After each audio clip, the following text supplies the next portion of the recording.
It's about kind of bringing all the ideas together. We have three concepts and we bring those together into one. And usually it's authentically representing the organization or the client. These visionary clients, they have an idea, but they don't know how to get there. And I do know how to get there. Just being generous with that knowledge is really freeing. Joy is a good word. We want to have more joy. And spaces can kind of contribute to that. That idea of collaboration and the richness that comes out of lots of people working on a project over time. That was just such a wonderful way of thinking about working, right? Welcome to the Differentiation podcast. My name is Michèle Sorgaroli, and I'm your host. And today we are being joined by our very special guest, Todd Erlandson. Todd is the founder of March Studio and an architect who creates space for dignity, belonging, and hope through purpose-driven work. From early childhood centers in California right through to clinics in Vietnam, Todd's work shows that architecture can actually be a form of care. Just love that. He lives with his wife Lee in Santa Monica, and they have two grown children whose lives and adventures continue to inspire theirs, which I can attest to as well, Todd. Welcome today, and I'm so happy you're here. Thank you for joining us. Thank you, Michèle. Thank you for having me. Oh, it's a treat. Alrighty, Todd. So I know a little bit of your backstory, but not a ton. So I just want to hear from you at the beginning. What inspired you to go into architecture in the first place? And how then did you discover your passion for this mission-driven focus? Let's see. So I grew up on Long Island in New York, and my dad was a engineer, an aerospace engineer, Oh, and interesting. worked on projects like the space shuttle and the lunar module and things like that Hmm. during the 60s and 70s. But he also had a real interest in building. And his dad was from Sweden, was the maintenance man in the apartment building they grew up in, and taught my dad how to do plumbing and electrical and carpentry, and we did that on weekends and at night around our house. And later, when I was older in high school, he started a small business where he would come home from work at the aerospace company and we'd go out and do finished basements and things like that. Oh my gosh. So I always liked making, and I was good Uh-huh. at it. I felt like that was part of who I was. I was also artistic and liked drawing and always did well in art class. And I was also kind of an engineer type. I liked math and science. So I really thought I Oh, would go into engineering. And I started in civil engineering at the University of Idaho in oh my Moscow, gosh. Idaho, in their civil engineering department. And I found out pretty quickly I really missed the kind of creative part Mm-hmm. of who I am. And my I roommate get was an that. architect, and he was making models and drawings, and I was like, that's really what I want to do. And after one semester, I shifted into architecture. And the great thing about University of Idaho was that they put artists, landscape architects, and architects together in their first year. So we really were talking about concepts and color wheels and sculpture and not Oh, wow. specifically about architecture. And I think Interesting. that it was really helpful in kind of exploring my many kind of creative sides, I guess. Yeah. I went on to Tulane University in New Orleans. I transferred and wanted to be in a city, and I finished up my architecture degree there. Okay. And I moved to New York City, got my license, and ended up going back to grad school um, in California at a place called Okay. SciArc. Okay, I'm curious. So, really interesting. Isn't it funny how your dad was an engineer, so you had the experience of engineering, and then you were a natural artist, you had that artistry bent to you, and you thought, well, engineering, so you went into engineering, but your roommate was an architect. I love that.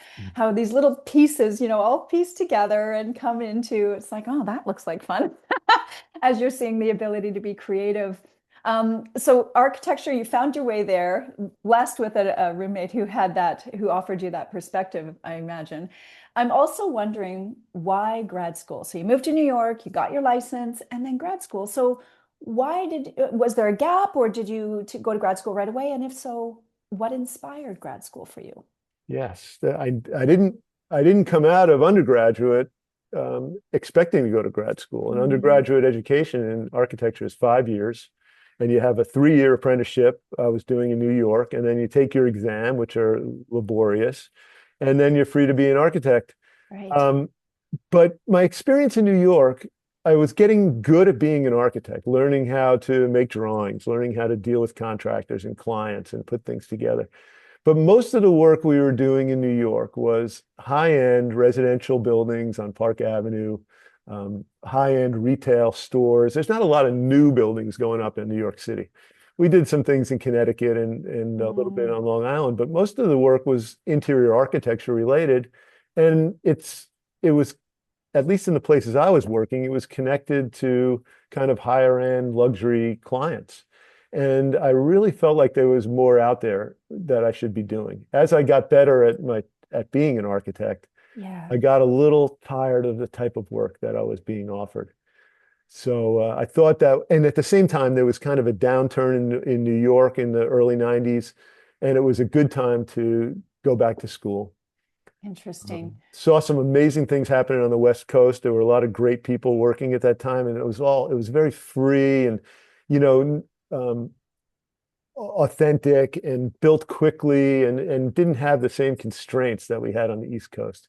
And I was inspired by that. So I came out and went to school at SciArc, which it was known for this kind of spontaneous architecture, playful architecture, using materials and methods in new and different ways. And those are the people who were teaching were the people who were practicing like that. And it was just kind of what I needed, you know. Yeah, I'm hearing that. The way you described the West Coast, I thought was interesting. Your eyes lit up when you were talking about it being free and authentic and spontaneous and more playful. And there's the creative side smiling. It's like, Definitely, yeah, it spoke to definitely. you. Yeah. It also allowed me to become a teacher. So that's something I've been alongside my practice for the last 30 years. I've always taught and practiced. So without that grad degree, I probably wouldn't have had that opportunity. Um, After I graduated, or after I got my graduate degree, I did work for about a year. And then I went to work for Wolfgang Puck for Oh my gosh. his restaurant company. And we were Okay. rolling out restaurants across the country. And my wife at the time, Lee, she was working at Universal Studios. She did marketing and advertising. She came out of a NYU business school, worked in advertising, and moved out to the West Coast and started working in licensing and merchandising at Universal. Nice. And that experience was real for both of us was really interesting. We were working pretty hard, you know, they both demanding careers, but Mm. realizing the value of branding, I think, branding and marketing. Ah, Being at Wolfgang Puck, I was put onto a a focus group. They were looking at, well, why are some other competition doing better than we are? Why is Cheesecake Factory doing well? And why is the Daily Grill doing well? And what are we not doing right? And we sat with this team, and it was chefs and it was people in the behind the scenes and it was marketing and real estate people. And we visited some of these places and we did some analysis and we realized that it was the design that was really attracting people. And it was amazing to me sitting in that room. Everybody's looking at, all of a sudden, they're all looking at me and our team to kind of improve the bottom line, right? So really understanding the value that design and architecture had and how it's connected to the mission and success of a client, right? I would for some reason during architecture school we were kind of taught that we're artists and we need to find a patron and that patron needs to let us do what we want and it's and knowing and realizing that what we do really has an effect on the bottom line and how people see a client or see an organization has a mhm. lot to do with how it's presented and how the design looks and feels Oh my gosh. and Lee and I started a business together based on that called March Studio Branded Architecture and And that's where you are and now. that's where I am now. We certainly focused on community or more commercial and retail and creative office space in the beginning because that's where you think of brand. That's where brand might make the most Uh-huh. sense. Mm. But we realized pretty quickly that a community organization like a church or like a preschool also has a brand. It has an identity. It has a way that it presents itself. Mm-hmm.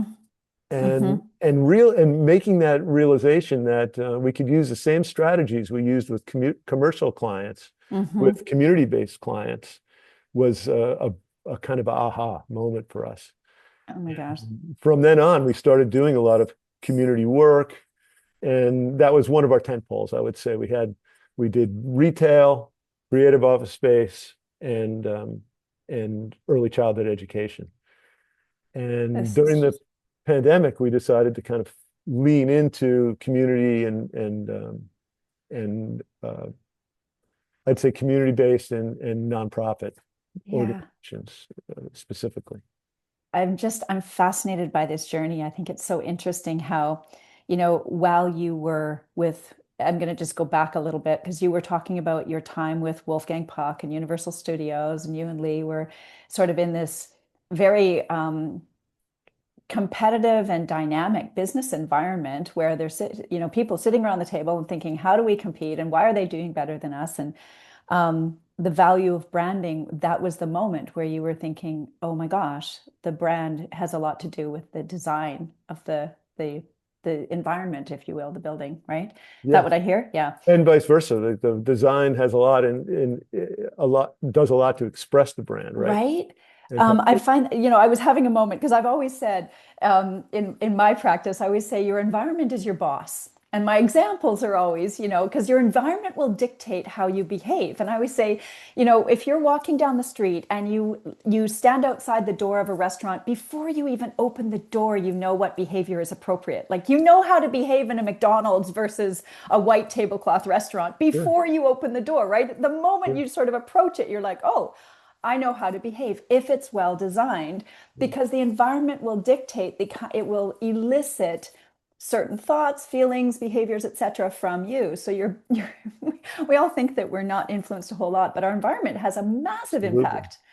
And you hope that the environment meets your expectations, right? You go somewhere with a certain expectation, or that you're surprised in some way. That's Oh my you know gosh, that it's they just to pivot something, it's just something, one of the things that our family does, because we're so highly attuned to this around environment. And we often have fun going into, public spaces, whatever they are, typically restaurants or retail or something like that. But we'll talk about what's consistent or inconsistent or detracting or adding to the client experience, the brand value, et cetera, et cetera. yeah, yeah. We don't have any architects or any design people in our family, but we just do this as a matter of course because it really speaks to the integrity of the brand and how clear they are in understanding who they are and what they're trying to achieve, their Yeah. mission, if you will, right? So that's something that Lee brought to the business from advertising. Mm, We have something called a vision guide that we create with the client. And before we start designing at all, right, it's kind of about what's your mission, yeah. what's your vision, what's the goal of this project. Then we'll talk about who their client base is, who they're serving. It's usually someone outside the company and someone also inside the company, right? Mm, How's your team, hmm. how's your team going to be able to work in the way that you work? How can the building support that? And how can it present itself to the outside world in a way that's consistent with who you are and what you do? And we'll look at a lot of images, we'll look at a lot of words, Yeah. and make sure they're resonating. And it's probably a 10 or 12 page kind of almost like a deck. Hmm. But when they give us the go ahead to design the project, it's almost like it just kind of folds out of there. It's like Hmm. it's working when it just kind of we're holding it in, we hold it in a little bit while we're trying to get our head around where it's going. And usually Yeah. the first pass is pretty close, rather than Hmm. here's three different ideas, pick one. Right. It's about kind of bringing all the ideas together we have three concepts or three strategies, and we bring those together into one. And usually it's pretty close because it's authentically representing the organization or the client. Yeah, that's amazing. Authentically representing the organization or the client. As you know, it's something that is often seen as something different in terms of what do you want clients to experience or what do you want people to feel, but it's not necessarily related. Very often, design of particularly environments and buildings per se are not necessarily designed that with that in mind. I love how you talked about as a young person, you were naturally artistic and creative. I heard you jump on words like playful and spontaneous and free and expression and all these lovely words. Then moving into engineering, which is quite formulaic in a Yeah, sense, right? It's yeah.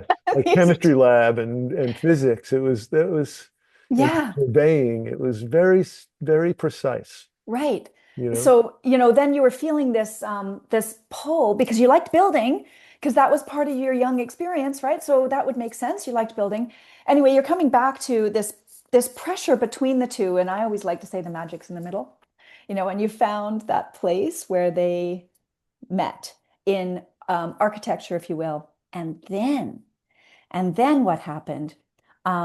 As you're talking, you started to see that you started to align it with your own things that are important to you. We've heard in the conversation community. We've heard a lot about values. We've heard the words authentic and self-expression, connection. And I'm now curious, as you were pulling together your architecture and then this branding element came in, it sounds to me that once you were exposed to branding through your earlier experience with Wolfgang Puck and Universal Studios, that branding experience or context really was when the coin dropped for you in the first step of creating these highly expressive and serving the mission designs, if you will. Is that accurate? Yes, I had an opportunity right at that point to Mm. go to Switzerland and teach with the school that I got my graduate degree. SciArc had a small program in the hills of Switzerland. It was an old villa that they bought.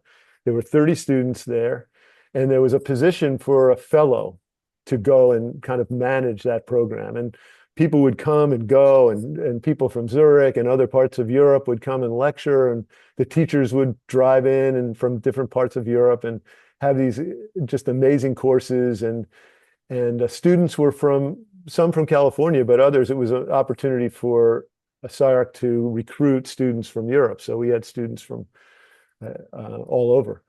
And the great thing about that space, gave us some space to kind of live and in a quiet place and talk a lot about architecture and design. And the most interesting thing was that most people were interested in Lee because of her background in marketing and advertising. All these architects and designers wanted to know about marketing, how to market Oh. themselves, but also they were intrigued by this idea of how marketing might influence architecture. Hmm. It was kind of a time when Nike was doing public places, and there were some things out, or Apple, like the Apple Hmm. Store was Oh, right. It yeah. really kind of grew out of all their values, right? Like Hmm. being creative and how the store reflected that, right? It's almost like a cathedral to the Hmm. to the object, right? But it also kind of looks like the object, and it's very interconnected. The architecture and the space and the mentality, the kind of thought process, and the objects themselves. So that's what was going on at the time, and that's where we kind of decided, well, maybe we could start a firm that has a focus on the the connection of marketing and architecture. And that's how we came up with March Studio, Right. actually. It's a marketing and architecture together. Oh, you're kidding. Oh my Yeah, gosh, that's so neat. yeah, Marketing and architecture together. I yeah. love that. March, that's Yeah. interesting. Oh, thank you for telling us So that. when we came back, that's when we started our firm in '98. Yeah. It's 25 years ago now, Oh maybe my more. gosh. Um, Congratulations. 25 years, something to celebrate for sure. Okay, there's a couple of places I want to go. There's two things I'm noticing. One is we just touched on, I know you have a very long history of global service projects, if you will, whether it's in Haiti or New Orleans after Katrina, what have you. I know that you have that history. And also what I'm noticing is you brought up teaching a couple of times, and there's a sentiment of service in this conversation that's Yeah. coming from you, and teaching and service and longstanding global projects. I'm wondering what happened that allowed these components of you to come together and really focus the work that you're doing today. Yeah, so I would say about we really celebrated our 20th year, that we were excited about that time. And both Lee and I, we had put our kids through school. We had kind of had we kind of did what we needed to do for that Yeah. period of our life from when we were in Switzerland up till 20 years. But we really started thinking about how can we kind of connect our lives outside our work to what we do at work. So you're right. I had done 6 trips to Haiti with service trips through our church. I'd led some of those, and basically around construction, we built a medical clinic there. I was doing a project with a doctor from Vietnam that went to Vietnam every summer with a team of 100, and did mobile clinics throughout these underserved areas of Vietnam. And he brought me with him a couple of times because he really wanted to build a base of operations in Vietnam. And I worked with him for almost 20 years, trying to find the right place and the right city to work with. So that was just finally starting to come to life. I was on a board of a community development center in rural Utah, which is a small 1,000 person community. Kind of the interstate went around them, so they had kind of a down and out downtown. And this business development community was staffed by architects, and we were trying to figure out ways to invigorate the local community without kind of trying to put something onto them, right? Like to try and work with them and find out what was right for them. So all these things kind of came up about the same time, right about when the pandemic started. And a lot of our other projects, commercial projects, no retail, there was no creative office space, nobody was building much of anything. And when we got some support through the PPP loans, we took on 3 nonprofit clients and focused on those 3 projects for almost a year. That was the medical mission in Vietnam, a community park in Green River, Utah, and the third was outdoor spaces for childcare centers in Tijuana, Mexico, in refugee camps. And we just kind of leaned into those because we were able to. I was able to kind of pay my staff, and we just treated them like regular projects. And that was really fulfilling. And it kind of started us thinking about how can we do more of this? How can we figure out ways to get paid for parts of it? How can we help clients or help these organizations figure out what they can do and put it in some kind of a document so that they can use that document to fundraise for the projects and then build us into the back end, right? So if they're fundraising for the project, architecture is part of that, and we can be paid as the architect, right? But that initial part where we're helping them, that first 10%, maybe we can give that to them and make that document that gets the ball rolling, right? And builds consensus about what they want to do. Okay. Yeah, it's gorgeous. Now, what I heard was through the pandemic, you leaned into these 3 nonprofit projects that you described, and you said that was really fulfilling. What about it, Todd, was so fulfilling to you at that time? Well, for one, you're doing something meaningful. You're supporting someone who's doing something meaningful, really, right? We liked working with these visionary clients or visionary leaders of nonprofits, right? They have a lot of great ideas, and what they're doing is a good work. So by supporting them through the architecture, a lot of times it's not anything fancy, right? It's kind of like finding storage space or a place where they can have a food kitchen, or we used an old school bus to make into an infant classroom in Tijuana so it could move around from one place to the other. And we were inspired by it, so it looks pretty cool. But it is still an old school bus, So I think it's about finally kind of doing good in my work. I felt like it was resonating with me. It was something meaningful. It aligned with my values, and What about it?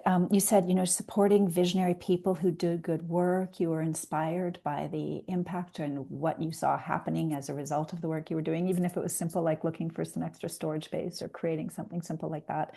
You said it was resonating for you.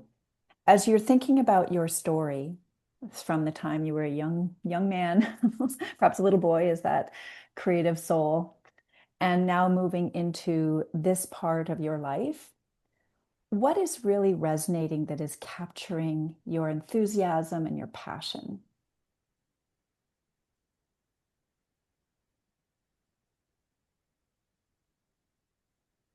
let's see.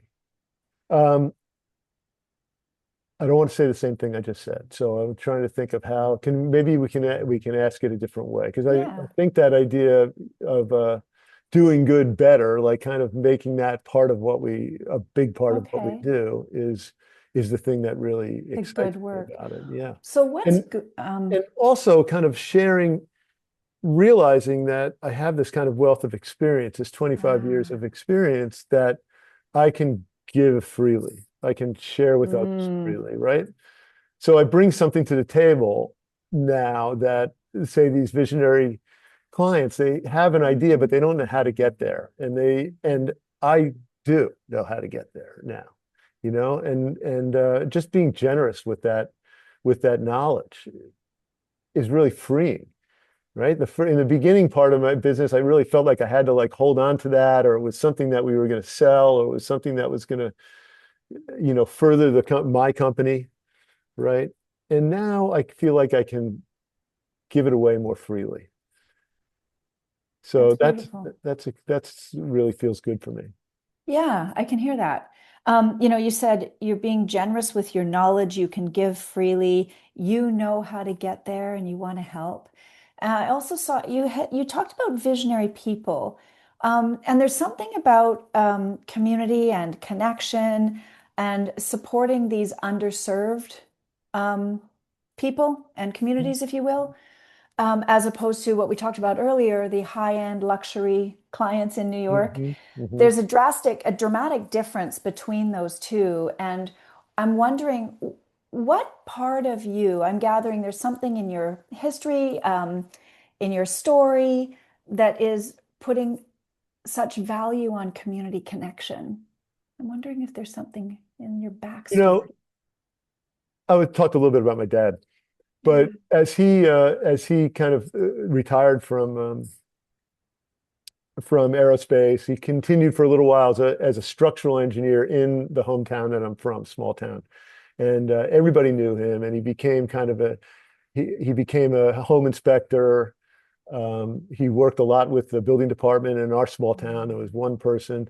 And he also volunteered there was a small farm that was part of our community. He worked there, and he would work with people who were doing service for, DUIs and things like that. And he would work with them, and or Eagle Scouts who needed projects. And he was really inspirational to me in the way that he gave back to his community, when he passed about a year and a half ago, Oh, the people who showed up and the stories that they had to tell were really incredible of how many lives he affected. And he was kind of a quiet, mild-mannered, Nordic person, and but had a great smile, and was always willing to help, and always there first, setting up and bringing his tools, and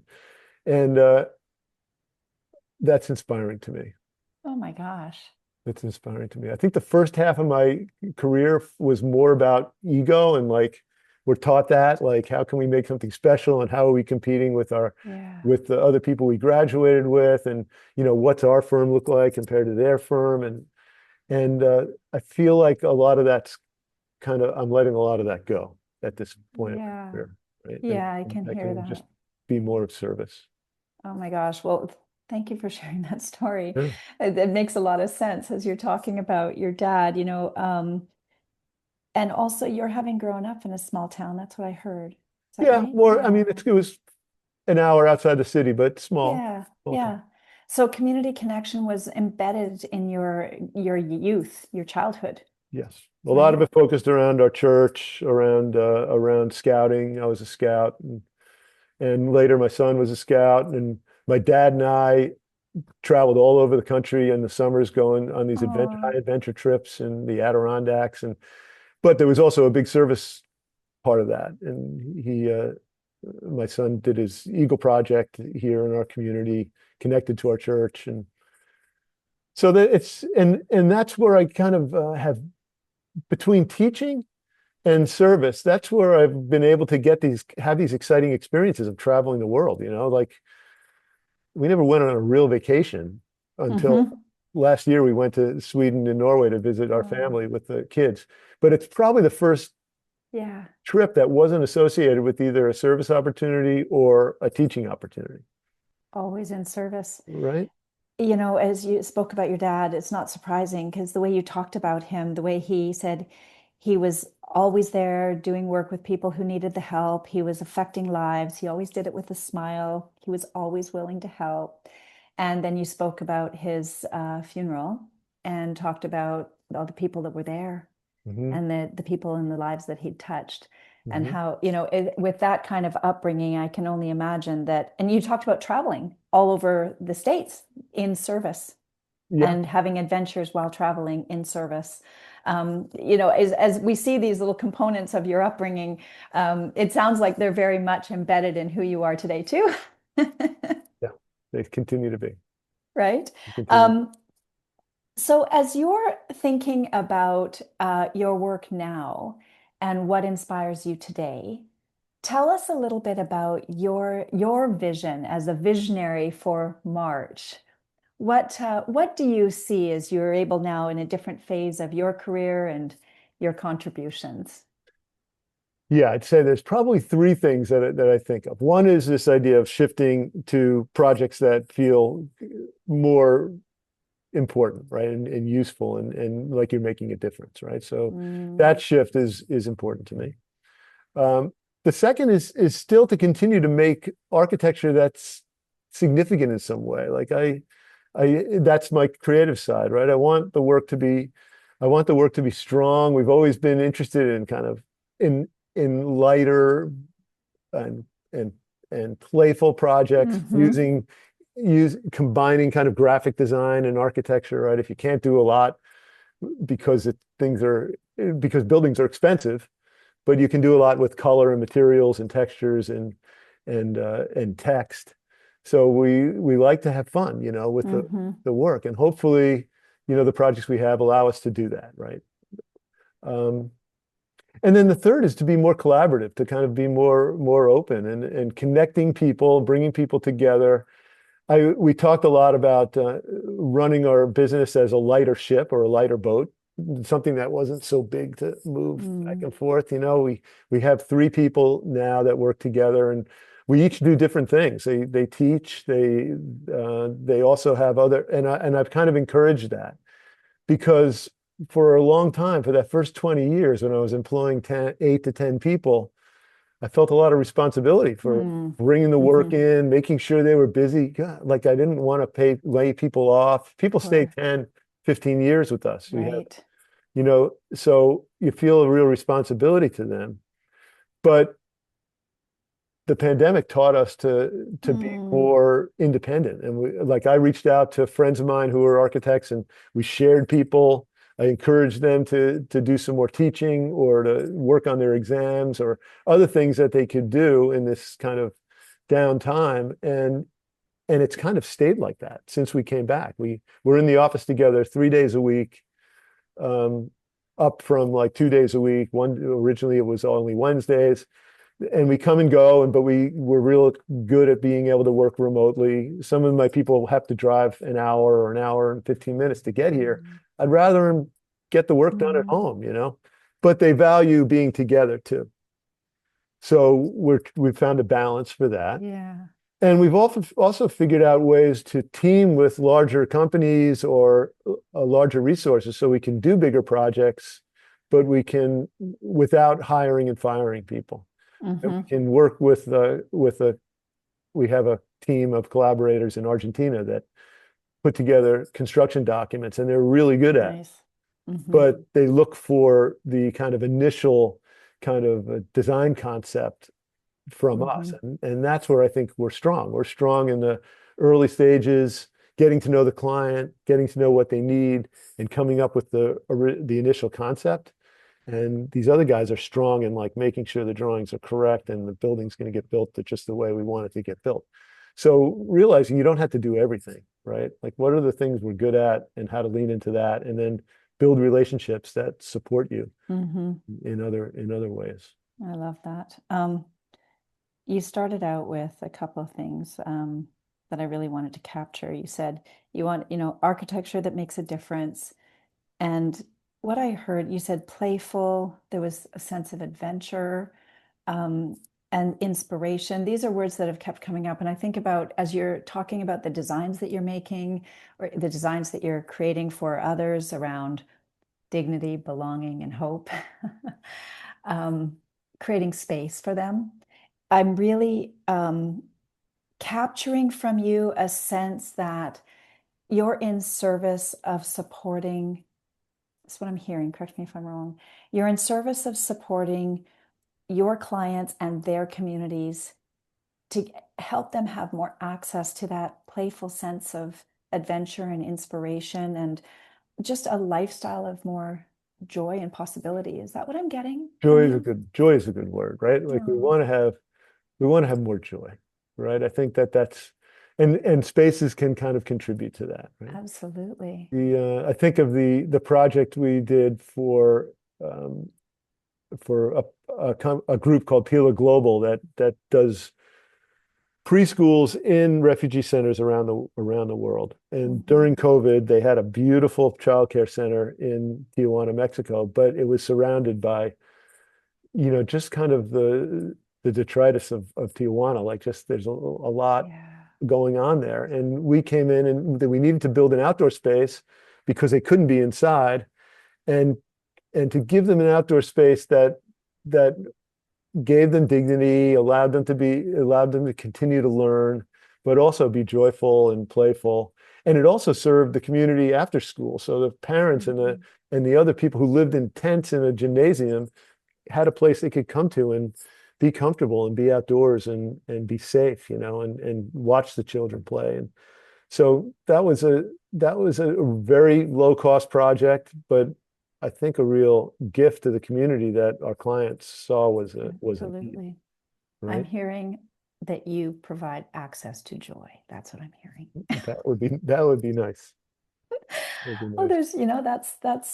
that's your intention. That's what I'm hearing. There's this piece, even for, when you talk about your team and collaborating with others and the team, even when you talked about the team at Wolfgang Puck, I think it was, where you Mhm. all came Mhm. together in the big room. And I think the way you described that, you felt like there was a team collaborating to create a result. And there was something bigger than you. And there were a lot of people who brought their strengths in the room, and you knew what your role was.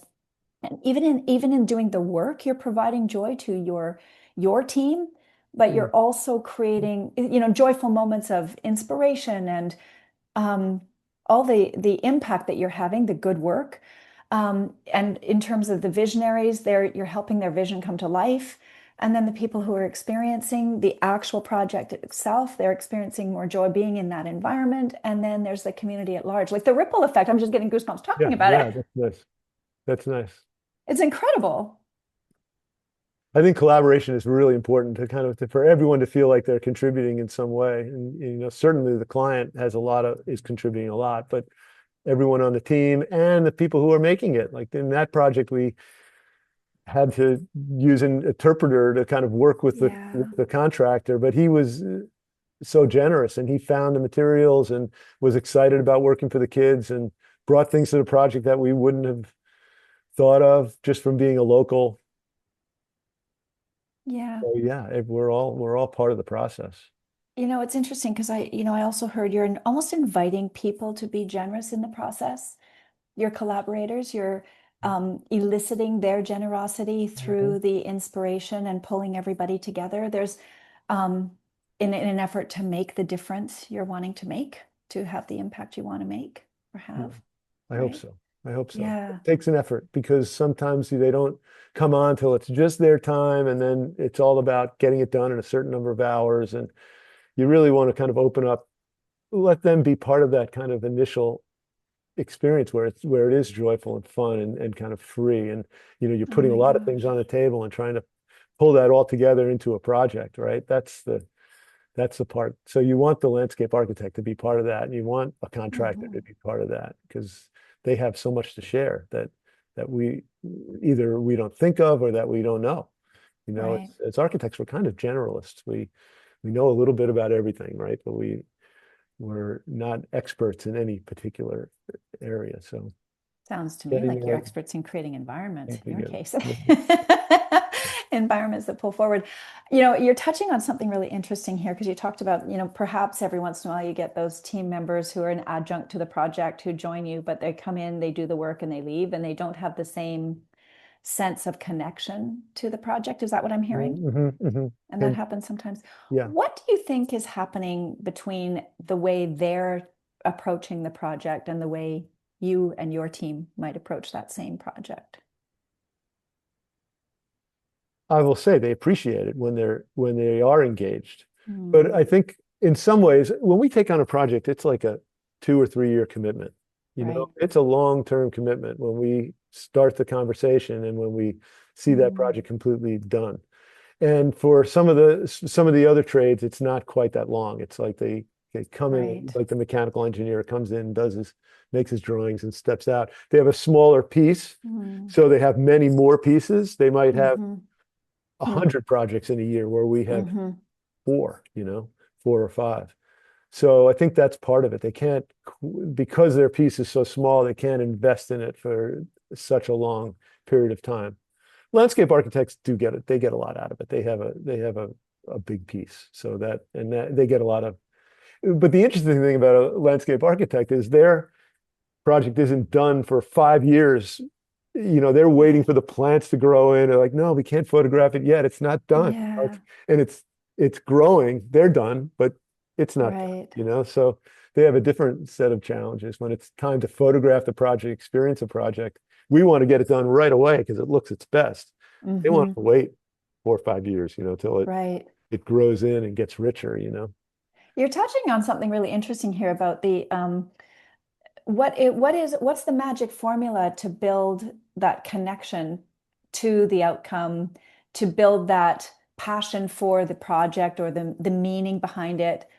Do you have a sense of that? Especially when Well, you got so many parties involved. I think that a lot of times it's that client, that visionary client. They have a passion for a lot of the things we do is related to childhood Mm. and childcare and almost all women who have been in that field for many years and have a lot to share and really care about their teachers and care about the children and want the best environment, understand how important environment is to Mm, to education, right? They get it, whether it's inside or outside. They want an environment that's dignified and flexible and flexible above all. They're not excited about primary colors or letters on the wall. They want it to be manipulative by the children, right? Have the children's work is what gives the beauty and the energy to the spaces. So creating kind of almost like a vessel for that energy. They taught me this. We mm, went to Reggio Emilia. We do a lot of projects for Reggio Emilia based schools, and Reggio Emilia is a region in Italy that started this kind of way of learning that comes from the children, where teachers are really just collaborators with the children. I learned a lot. mhm. The kids went through that program, and I think that idea of collaboration and the richness that comes out of lots of people working on a project over time, Right. where they don't have to take it down every day so they can have lunch or take a nap. Hmm. We built a studio the first project, really our first community-based project. It was a studio, an open-ended studio for children to do projects with quality materials over time that they could revisit and modify and over time. And that was just such a wonderful way of thinking about working, right? Like, Right. Yeah. I think that really influenced how we work. That idea of holding, I was talking about holding back. Like, I don't want to just spill it all out on the table the first time. We sketch and we draw and we make models, but it's generating it's the idea in the building and the concept is generating during that creative work. And you don't want to stop too soon. You know, you want to Tell me more about that. What do you mean when you say you don't want to stop too soon? I remember talking to one of my teachers and saying, you know, a project needs to go, you can see a project if it's gone through like 6 iterations, right? That means it didn't change that much, but it's been reworked 6 times. Maybe even the same model got built 6 times, right? But each time it gets better and more focused and more specific, and you can tell the first project or the first iteration versus the 6th iteration. And I think it just takes that time and conversation and review. And What do you think happens in that time? I'm curious about this because it doesn't just apply to your project work, these iterations. What happens between iteration number 1 and iteration number 6, do you think, even though you're iterating the same model? it's about going away from it and then coming back, I think. Because I'm thinking about it when I'm going for a run, or I'm thinking about it when I'm doing something else, right? Or you know, the ideas come up, or kind of development comes up in different situations. Yeah. And You know, what it I'm trying doesn't to get always at, happen right there. right. Yeah. So you're taking time away from it. And what is that? What I'm trying to get at is what is it giving you access to? Or like if you look at the first one, you look at the sixth one, what is the nuanced richness that you are accessing by giving those iterations in that time? What do you notice in your Well, work? it's I'm curious. complexity. It's a little bit of complexity and kind of and resolving complexity, right? Because Mm, I wouldn't say I'm not a kind of a minimalist in the sense that, you know, I want to live in a box. We have to kind of acknowledge all the different influences that are on a project, okay. right? Uh-huh. And how do you kind of resolve them? How do you resolve that complexity? It takes time to do that Mm-hmm. artfully, I would say. Ooh. Um, Mm-hmm. yeah. And well, there was something else I was thinking about, but I guess complexity, resolution, like resolving a project, right? So it's kind of like acknowledging complexity, but having the time to resolve it in a kind of a totality, right? A kind of complex whole. I mean, Mm, that's something I actually wrote a book about that when I was in Switzerland. I was traveling, and you see these buildings that have kind of built up over time, right? Over yeah. hundreds of years. Or even in Mexico, I have a small trailer it was put there in the 50s, and it was added to with side wings, a bunk room on one side and the living room and kitchen on the other, and it was built up over time. And I own it with 2 friends who are also architects, and we're constantly kind of like resolving it into a finished product, right? It's kind of been built up over time. It's all painted yellow. It's just continually evolving and resolving itself. It's really, really fun. And looking at buildings in the landscape in Switzerland, I was able to document and kind of understand a little bit what are some strategies and techniques for bringing Mm-hmm. related forms together, kind of complex programs together. I can see you lighting up. Fun. Yeah, fun. There's a lot going on here. You Yeah, know, I was telling you about that. I think I told you about that project when I was teaching on this summer with the students at Deep Springs College, yeah. and we had no program, we had no site, we had no materials. And over a 6-week period, the students kind of chose an idea of kind of a spiritual space, a chapel of Mm, sorts. They located it somewhere a certain distance from the campus so that they had to go, but not too far. Mm. And we collected materials and all the materials we collected from this 100-year-old farm and found corrugated metal and Oh my gosh. plywood and tile and paint and they resolved that into kind of an open air chapel. And it was just so exciting to see them as non-architects see this thing kind of come together uh, over the time and kind of surround them and then get inside of it and comment on it and decide where to put windows. We didn't really do any drawings. It just kind of grew out of the process. And that to me was really fulfilling, Yeah. to Oh my work with gosh. them and to teach with them and the best teaching happened when you're, screwing screws in the floor or something, right? You're not standing in front of a board or a projector, but you're, on your knees with the student one-on-one Right. and talking about, why we're doing what we're doing and telling You're stories, creating. hearing about their Mm, experiences as children and their innate knowledge of architecture and design. that's amazing. So just capturing that. It's curious. You said, what's happening. The teaching is happening when you're talking about why, when you're talking about stories and context. It's creating connection Yeah. and sharing history together and creating the future together. It's really fabulous. Yeah. You have to be open to that, right? Yeah. Be dictating. Yeah. That was challenging not to kind of come in and tell them how to do it, but just to kind of listen and see it evolve and step in just at the right time, to kind of, Yeah. Allow the space for that. move it forward, I guess. And as we promised, architecture is truly a form of care. You said it's a generative process, is what I wrote down, but you said where you acknowledge influences, resolve complexity artfully, and do it in its totality. So it's whole and comprehensive. It's really beautiful. And then you create a vessel that generates joyful energy. Right. That sounds good. Can I use that? You can. Okay. It's just spectacular. I love it. So thank you, Todd. Just as we're winding up, a couple of things. As we've reflected on this conversation, you've reflected on your story. As you consider what we've talked about today, what would you like to highlight as something to be remembered that stood out for you? About what we talked about today? Yeah, for our listeners, what would you like to highlight for our listeners that might be something you'd like them to remember?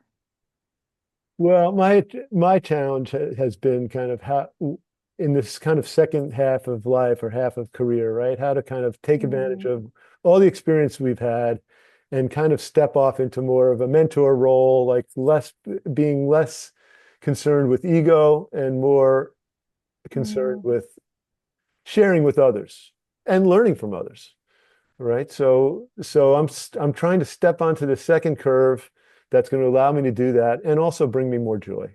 Like mhm.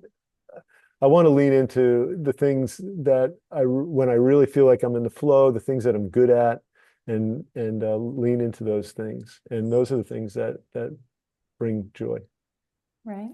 Yeah. Yeah, beautiful. Thank you so much. So, for those who would like to experience some joyful opportunities with you, Yeah. joyful environments, where might they be able to find you, Todd? Well, my website is marchstudio.com. It's Okay. pretty easy. Hmm. And we're on Instagram and Facebook, and we're doing a lot to kind of get the message out. I have a team that's helping me out on that. So it's trying to share just the range of things that we get involved in. Hmm. And as I said, it's about having collaborators. So we have a sign in the window that says, "Do you have a great idea?